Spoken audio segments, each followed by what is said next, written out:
What's up, y'all? So, it's been a while. I've missed you guys. Have you missed me? I miss you guys. Either way, shooting this oak built in here in this den. Got a Murphy bed unit using Intro Care 20-degree lacquer. I'm shooting out of a diaphragm pump, the ED 655 Plus. I'm using a 408 fine finish tip. And once again, like you guys have seen in most of my other videos, we soak all the bottoms down, we make sure the bottoms are wet, and then we start on a left to right basis. At least I like to go left to right. I would start there and bring it across, because with a unit like this, more than likely I'm going to be able to shoot it all in one go. If there's going to be a dry spot, you want to hit it up in that corner. That's kind of how I like to do it. So I'll start there, bring it around. Like I say, all the bottoms are soaked, and then you're just doing the up and down pattern coming through this, like usual. So check it out, and happy painting!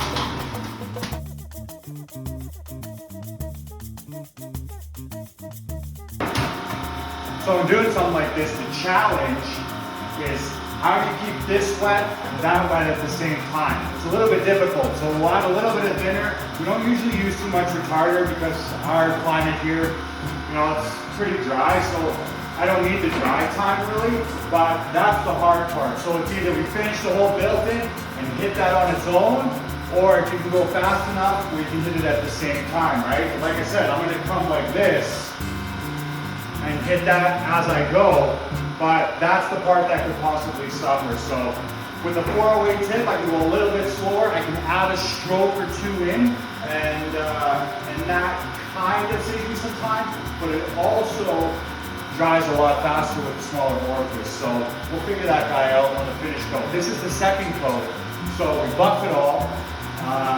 After the first coat, we buff it all. We don't fill any of the nail holes yet, because if you over sand these corners on a stain and you get the color off, it's very hard to fix. So we like to get 2 coats of clear on there, fill the holes, make sure we do any more shading, even it out, and then we do that last final coat.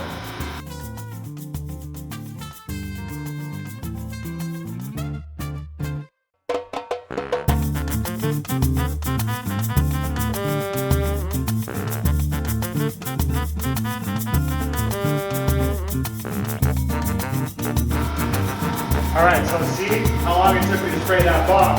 That first half was already dry. So I'm going to have to work that out. Maybe add a little bit of retarder? I don't really know. Sometimes it's just, or maybe I get another guy to spray with me. It depends. But these are all the things you got to think about when you're doing something like this. Because to tape it all off in a bunch of pieces, like when I was first starting out, that's kind of how we would do it. But over time, you just get a little bit better at spraying, and you can kind of knock these off all in one piece.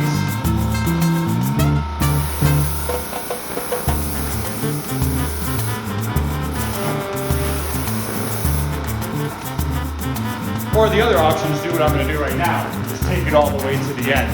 Sometimes when I do underneath, when I do that box, if you turn your fan properly and fan off, you might be able to just rub that off with a paper later and it'll still be smooth.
Probably wondering why I left this middle part out, because it's the same thing with the fan off. I just fan off of this. More than likely it'll be a little bit of a dust here with the lacquer. She gone. She gone.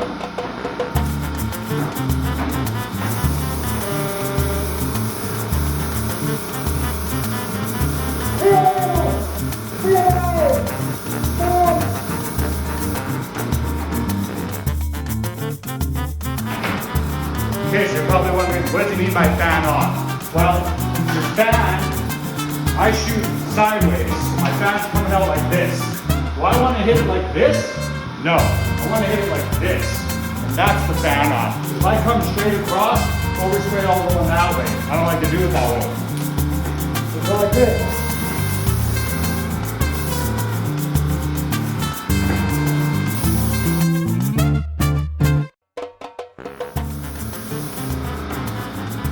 When you're doing paneling like that, whoo, like a haze all in my eye.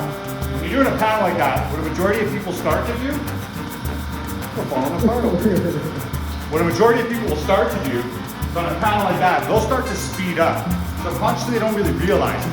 That's why you gotta try and look at that angle with the light, see where your spray is at. If you leave a dry spot in the middle of that on your final coat, then you take that off and then you start again. So, you've got to be watching in the light where that, you can see where it's wet and where it's not. If I was rushing and I left a dry spot in the middle, I'd be pissed. Right now it's just a second, so we good.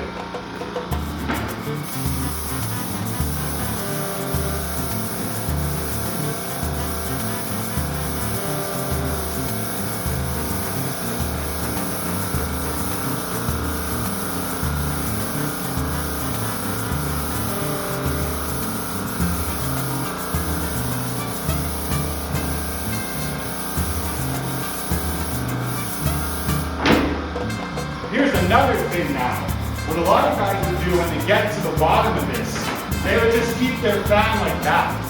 But that's dangerous because when you get to this bottom, you gotta make sure it's wet at the same millage as everything else. So I wouldn't want to spray this bottom like this.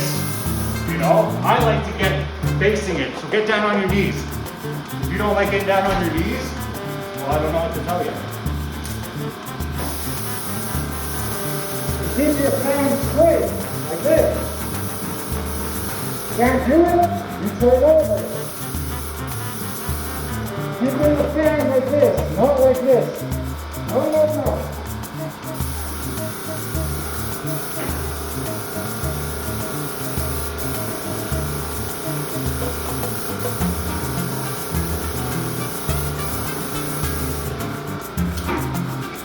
So that's pretty much it, guys. So as you can see, there's a lot to think about when you're doing something like this. It's not just away you go. Because if I was doing my last and final coat, there's no way I'd be talking to you right now waiting for this. Find that rhythm, flow, keep it all wet, and you're good to go.